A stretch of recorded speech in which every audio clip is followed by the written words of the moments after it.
Europe 1, 7h25, Thomas Soto.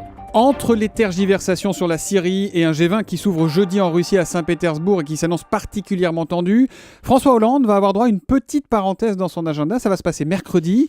Ce sera à coup sûr une des images fortes de la semaine puisque le chef de l'État recevra le président allemand et ça va se passer à Oradour-sur-Glane. Oradour, ce petit village du Limousin où les Français ont été victimes de la barbarie nazie le 10 juin 1944. C'est l'information politique du jour d'Europe 1 avec vous, Caroline Roux. Bonjour. Bonjour Thomas. Qui a œuvré en coulisses pour que cette rencontre riche en symboles se fasse là-bas? C'est François Hollande lui-même. Il en avait parlé au président allemand lors de sa visite à Leipzig le 23 mai dernier. C'est lui qui a proposé Oradour-sur-Glane et il a découvert que son homologue allemand connaissait tout de ce massacre perpétré par une division SS après le débarquement des Alliés. 642 habitants massacrés, dont 205 enfants brûlés avec les femmes du village dans une église. Ce crime parle aussi de la France puisque dans cette division, il y avait 13 Alsaciens enrôlés de force par l'Allemagne nazie, ce qu'on a appelé bien sûr les malgré nous. L'idée de proposer Tulle, ville martyre.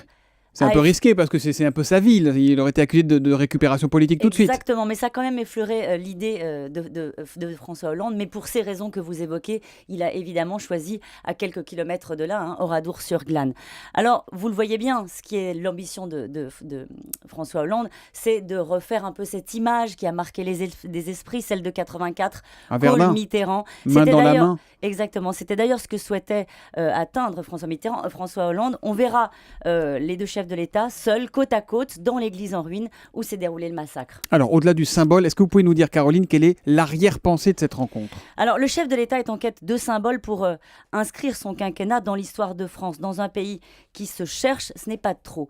Alors, il l'a très peu fait jusque-là. C'est une façon pour lui de gagner en densité. Et puis, ne soyons pas dupes, c'est aussi un levier pour donner des gages d'amitié entre les peuples quand le couple Hollande-Merkel s'affronte sur la politique budgétaire. Et précisément, est-ce qu'une rencontre comme celle-là, Caroline, avec le président allemand, qui, rappelons-le quand même, n'a qu'un pouvoir symbolique, donc est-ce que cette rencontre est de nature à faciliter des rapports bien compliqués entre François Hollande et Angela Merkel? Non, la relation avec l'Allemagne aujourd'hui est déséquilibrée sur le plan économique et tendue au niveau politique. Et cette parenthèse historique ne changera rien. Alors bien sûr, on peut se féliciter de voir nos deux pays assumer une nouvelle fois les heures sombres de l'histoire, mais on aimerait tout autant les voir main dans la main pour construire le présent et l'avenir de l'Europe. Et paradoxalement, c'est aujourd'hui ce qui semble le plus difficile. Et cette photo-là, main dans la main, politiquement, entre la France et l'Allemagne, c'est beaucoup plus compliqué à faire qu'un cliché photographique.